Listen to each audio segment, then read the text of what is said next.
charges he was clueless and in over his head. I've overseen over 150 presidentially declared disasters. I know what I'm doing. If someone like Rudy Giuliani had been in your position instead of you, I think he would have done things differently, and I think his answers to us would have been very different. I never thought I'd sit here and be berated because I'm not Rudy Giuliani.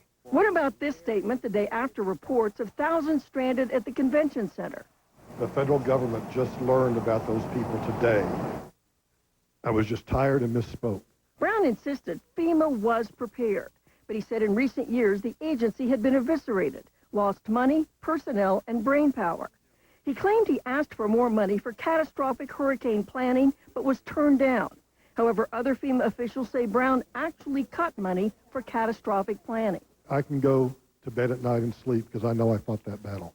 I don't know how you can sleep at night. You lost the battle. Today, both Republicans and Democrats criticize the fact that Brown is still on the federal payroll. One insider tells NBC News that maybe because as long as he remains an administration official, his testimony must be cleared by the White House. Lisa Myers, NBC News, Washington. And as we mentioned tonight, 4 weeks after he came under fire for his department's response to Katrina, the police superintendent in New Orleans, Eddie Campos, says he's resigning. I've taken this department through some of the toughest times in its history. And every man in leadership positions must know when it's time to hand over the reins to someone else. Chief Campos, by the way, gave no reason for his decision, and we should point out that even before the storm, he was saddled with a department that was understaffed and a murder rate that was skyrocketing in that city. Today, New Orleans Mayor Ray Nagin called Campos a hero. Perhaps you had heard during the height of the Katrina crisis that 10,000 people were dead in New Orleans, that dozens of bodies were stacked up in the convention center, or that roving gangs and snipers had turned New Orleans into a virtual shooting gallery. It has been compared to the fog of war, the rumors and false reports that came out of that city at a time of incredible chaos, especially now that some facts are available. We get a reality check tonight from NBC's Martin Savage. September 1st, the evacuation of the Superdome is halted amidst reports of shots fired and a helicopter. 1 month later, the National Guard says there is no physical evidence it ever happened. After the storm, inside the Superdome and Convention Center, desperate evacuees told stories of rape and murder. People getting killed, people getting raped. We spent 3 days here at the Convention Center covering the human suffering and heard all of those tales of murder, rape, even children being killed. But the only deaths we reported were the ones we actually saw. We were certainly hearing rumors.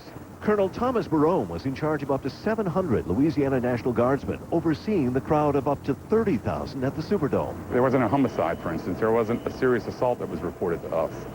So I think that was part of the inaccuracies that came out during the event. But evacuees were the only ones spreading inaccuracies. Mayor Nagin on the Oprah Winfrey Show.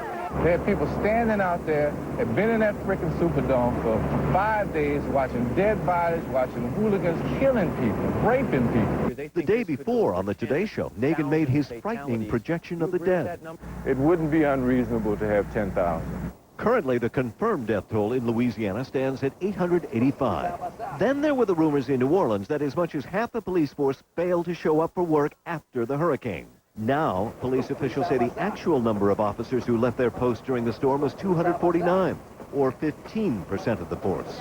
The mayor admits officials added to the misinformation. As far as exaggerations, I don't know, man. I was in the moment. But did reports of murder and mayhem delay aid for those in desperate need? I was getting a much different story. In the early days after the storm, truth may have been just one more casualty of Katrina's wrath.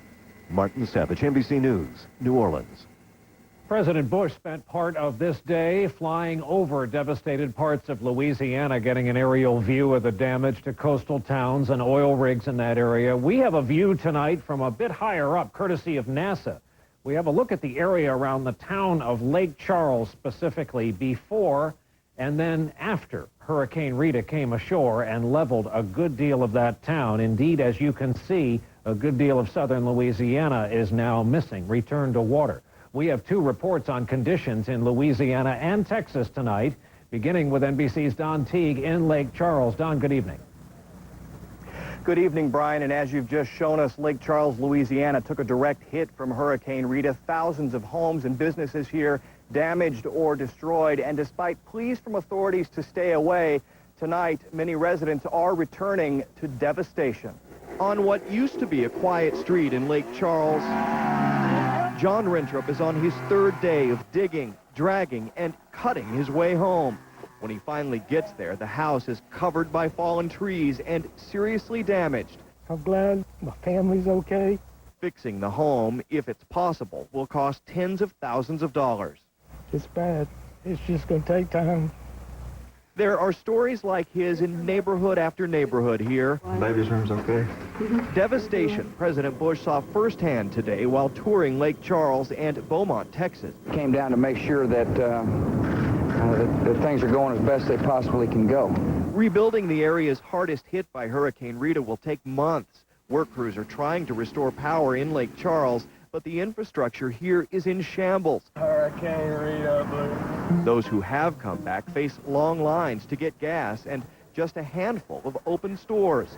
The main source of food, ice, and water is the National Guard and FEMA, which has been here for days, helping families like Gail Willis, who lost everything. It's worse than anything I've ever seen. Despite complaints about FEMA's response in some other storm-ravaged areas, residents we spoke with in Lake Charles say they're satisfied so far. FEMA's been great. Many, like John Rentrup, thankful just to be alive. One day at a time. Things will get better. With something left to rebuild. Don Teague, NBC News, Lake Charles, Louisiana. This is Lester Holt in Beaumont, Texas. In the midst of a searing heat wave, Jefferson County residents lined up in their cars for food and water, wondering what took so long. Slow. Everything is slow. It's a process. The man who runs the county, Judge Carl Griffith, agrees, and in a meeting with President Bush this morning said FEMA's delivery of relief supplies was unacceptably slow. We've got to learn the lessons from not just Katrina, but now from Rita, and be able to cut through the bureaucracy. You see, in Beaumont's Ford Park at a FEMA staging area, unused generators sit in rows, but not as many as there were last weekend. You come here, you see all these generators, they're not moving, and you threaten them. What'd you threaten? Well, I was just going to have the police seize them. With more food and water distributed today, Griffith is now convinced Washington hears him. Clearly, there's some channels that are being opened now. Today, residents in small parts of this county were allowed to return home, while thousands of others remain out indefinitely. Lester Holt, NBC News, Beaumont, Texas. Other news out of Washington tonight, the Pentagon has confirmed what they are calling a big one for the U.S. They say U.S. forces did hunt down and indeed kill a terrorist responsible for planning bombings that have killed hundreds of people. Abu Azam, they say, was the top lieutenant of Abu Musab al-Zarqawi, al-Qaeda's leader in Iraq. It is still not clear, however, what impact this will have on the insurgency, which killed 10 more people across Iraq again today. From the Pentagon tonight, here is NBC's Jim Miklashevsky. Today's suicide bombings came only a day after the U.S. military says it killed the al-Qaeda mastermind behind most of the bomb attacks in Iraq. He was Abdullah Abu Azam, who military officials claim was a top al-Qaeda operative in Iraq, right behind the terrorist leader Abu Musab al-Zarqawi. Military officials say Azam, also known as the Emir of Baghdad, planned and coordinated suicide bombings, handled al-Qaeda financing, and while Zarqawi's on the run, it's Azam who called the shots. He was not just a lieutenant, he was the number 2 person, and he's responsible for operations in Baghdad. U.S. officials tell NBC News, based on intelligence from the CIA, U.S. Special Operations Forces tracked Azam to a high-rise apartment in Baghdad and killed Azam in a firefight. U.S. officials claim Azam's death will deal a serious blow to Zarqawi's terrorist operations. To get these key leaders does have a ripple effect on the rest of the network, and we're watching that right now. But an al-Qaeda website claimed today Azam was only a minor player, not al-Qaeda's number 2. But tonight, U.S. officials tell NBC News al-Qaeda is already preparing to announce a replacement for Azam, and that his death alone will have little impact on al-Qaeda operations. And it appears today's suicide bombings dramatically drive home the point. Jim Miklashevsky, NBC News, the Pentagon. And up next here this Tuesday night, NBC News In Depth. Is America facing a post-hurricane energy crisis? President Bush's new calls to conserve. And later, teaching an alternative to evolution. It's called intelligent design, but is it science or religion? We look out for each other. We do it without thinking, without reward. It's what we do. And that's why there's more help coming from Medicare. New prescription drug coverage. With it, everyone who is eligible for Medicare can be covered for the prescriptions they need to stay healthy. But all of us should learn more about it, because choices must be made. And we can help each other, because that's what we do. I thought you liked vegetables. Oh, I love vegetables. But see that? That's all it takes for me to get gas. You see that? That's all it takes for me not to get gas. Broccoli, you've met your match. Take Beano before, there'll be no gas. I love being the age I am. I just don't want to look it. With new Advanced Radiance age-defying makeup, you don't have to. It has Olay age-defying ingredients built in to reveal younger-looking skin in 3 weeks. Advanced Radiance, new from Easy Breezy Beautiful CoverGirl. If you ran a drug company, what would you change? I would try to prevent disease, not just treat it. I would go after the really tough diseases. I'd make it so folks wouldn't have to choose between their groceries and their medicine. At Merck, we believe in the same things you do. Because 50 years ago, George Merck told us to put patients first by creating novel medicines and vaccines and getting them to the people who need them. I would try to see everything through the eyes of a patient. Merck, where patients come first. Your Smart Start, miss. You need 4 bowls of Smart Start to get the vitamin C in 1 bowl of Total. Your grape nuts. More than 10 bowls to match Total's calcium. Chef recommends 2 spoons. 2 spoons? Special K for you. And even 20 bowls of original Special K couldn't equal the whole grain in Total. Only Total has 100% whole grain, 100% of 12 vitamins and minerals, and 100 calories. We'll take Total. Sorry, no substitutions. Total, 1 bowl, 100%. Dateline Friday, a horrific plane crash, a baby trapped in the wreckage, how a group of survivors became a family of heroes. Dateline Friday, NBC 8/7 Central. We're back with NBC News In Depth tonight. A new call for sacrifice. President Bush has typically approached this nation's energy problems by emphasizing new production over conservation. That is, until yesterday, when the call went out for Americans to start carpooling, using mass transit and putting off unnecessary trips. So what's behind this new embrace of conservation? In Depth tonight, here is NBC News Chief White House Correspondent David Gregory. It took the 1-2 punch of Katrina and Rita to the nation's oil industry to push the president in a brand new political direction. With fuel shortages and price spikes at the pump, Mr. Bush is now talking about conservation. These storms have caused disruption, and that if they're able to maybe not drive when they on a trip that's not essential, that would be helpful. It is a stunning departure for a White House that has for years dismissed sacrifice. The vice president has called conservation a personal virtue, not a sound energy policy. The president's former spokesman was once asked whether Americans' heavy energy demands required any lifestyle change. That's a big no. To many, Mr. Bush's comments this week recalled another era, the oil shock of the late 70s, and President Carter's famous plea. There's no way that I or anyone else in the government can solve our energy problems if you are not willing to help. Today, this president is face-to-face with another energy crisis. What's driving this president more than anything else is a fear of American anger over long gas lines and rising energy costs for the winter. The president's energy plan has had little impact on gas prices. Mr. Bush has focused on long-term solutions, expanded drilling and refining capacity in the U.S., as well as more dependence on nuclear power. The president's critics dismiss his plea for conservation as too little too late, saying the larger priority is more fuel-efficient cars. If he'd actually acted to increase fuel efficiency standards for cars in 2001, as he was strongly urged to do, we would now be saving exactly the amount of oil that we get every year from the Gulf of Mexico. Whether or not Americans heed the president's call for conservation, the reality is there are no quick fixes for an energy crunch twin disasters just made worse. David Gregory, NBC News, the White House. And still ahead here tonight, the debate over evolution and an alternative out there called intelligent design.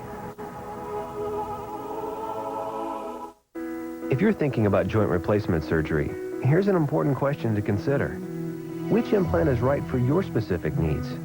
Only your doctor knows for sure. He also knows that Biomet offers the widest range of implant choices and sizes available today. Is Biomet right for you? Ask your doctor. To learn more, visit our website or call for a free brochure. Biomet, advanced science for real living. Check out Quizno's new Cabo chicken sub with chicken, bacon, and cheddar, all topped with a mild chipotle mayo and fresh guacamole. I'd love to pounce on one, except I can't move in this wetsuit. Quizno's new Cabo chicken sub, just $2.99. Wow, just $2.99. Oh, hey, hi, I'm Digger. Don't mind me, I'm just a dermatophyte. You know, a nail infection. All I want is to get in here and live under your nail. You can't get me with clippers or those surface treatments you try on your own. I'm in too deep in your nail bed. I'll make myself comfortable, invite a few friends. Settle in. Do you have thick, discolored, or flaky nails? Millions of people do. It may be caused by an active live infection. That's why you should ask your doctor about prescription-only Lamisil. Unlike surface treatments, Lamisil is a pill that works through the bloodstream to target and attack the infection at its source, underneath the nail. In fact, you can start to see clearer, healthier nails in just 3 months. Lamisil isn't for people with liver or kidney problems. In rare cases, serious side effects in the liver or serious skin reactions have occurred, so your doctor may do a simple blood test. Other side effects, including headache, diarrhea, indigestion, and rash, were generally mild. Ask your doctor about Lamisil. Once daily Lamisil tablets. Get your nail infection where it grows. Metamucil presents The Regulars. Bob, Fred, Jack. Bob, Fred, Jack. Bob, Fred, Jack. If you want to be one of the regulars, Bob, Fred, Jack. take Metamucil Daily Fiber every day to stay regular the natural way.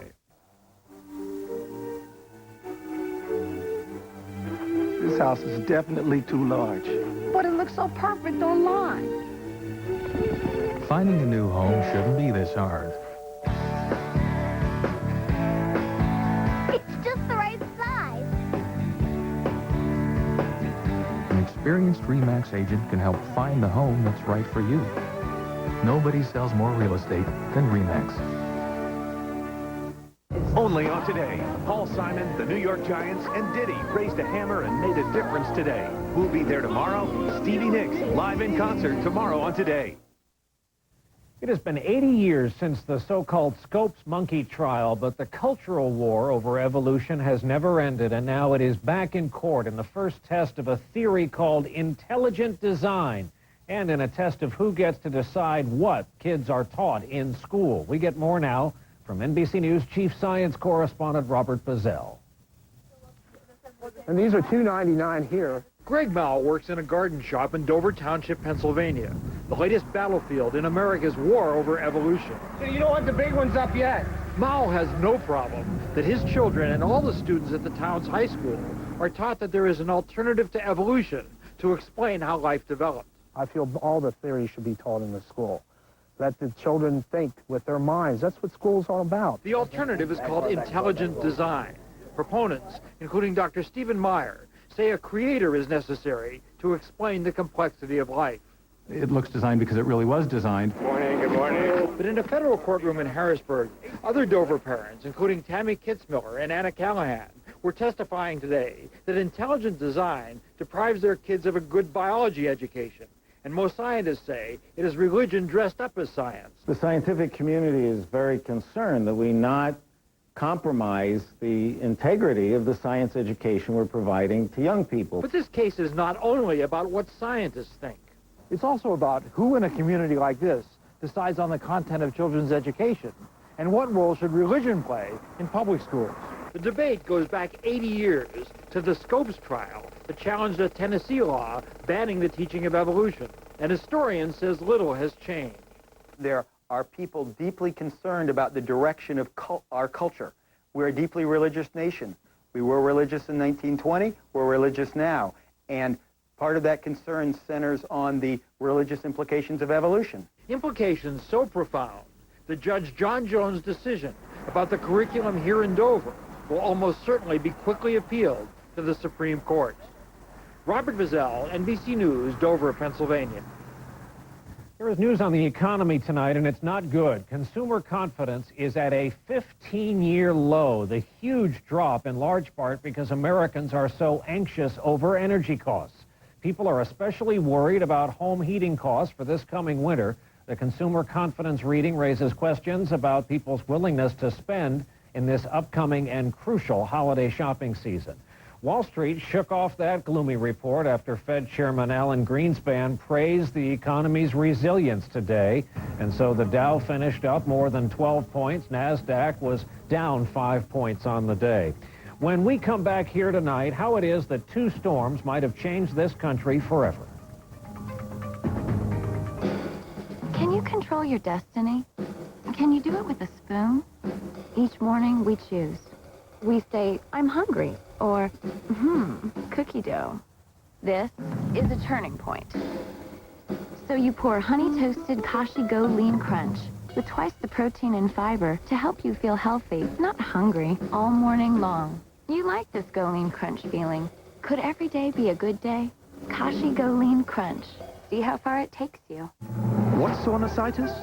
Stan's nose says a lot. When plain tissue appears, the signs can be red hot. Putz Plus is more soothing with lotion Aloe and E, the only one with the soreness guard guarantee. What cooks like butter, spreads like butter, and has a fresh dairy taste like butter, without the cholesterol and high saturated fat? Smart Balance Buttery Spread. Smart Balance just received another Best Taste Award and is endorsed by professional chefs. It's the only spread with a patented balance of fats to help increase HDL good cholesterol and avoids trans fat naturally, not artificially as some spreads do. Smart Balance. You're going to love that buttery taste. What the world needs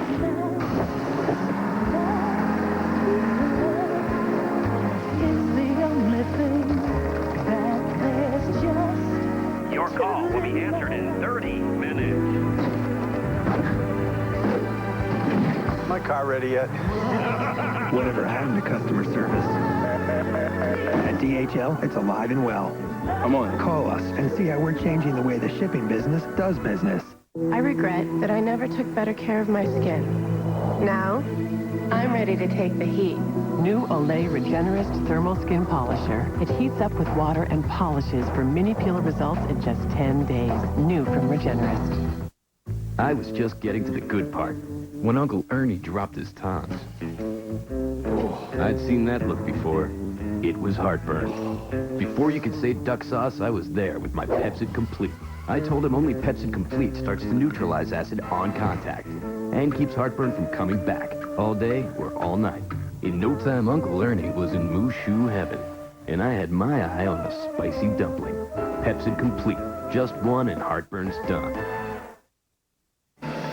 Next after Nightly News, this may look like one of those popular sports drinks, but a gulp of Fabuloso would bring a big surprise. And a sneak peek at some singers hoping to get a spot on the Blazers' home roster. And the weather forecast was spot on for today, but there are some big changes coming up. I'll tell you about them after NBC Nightly News. Finally tonight, we have a closing note from the storm zone, one to think about, where these back-to-back storms have changed a lot. They've changed the landscape, people's lives, even how they will view their government, perhaps forever. Tonight, NBC's Bob Fall reports on the toll from Katrina and Rita that's harder to see.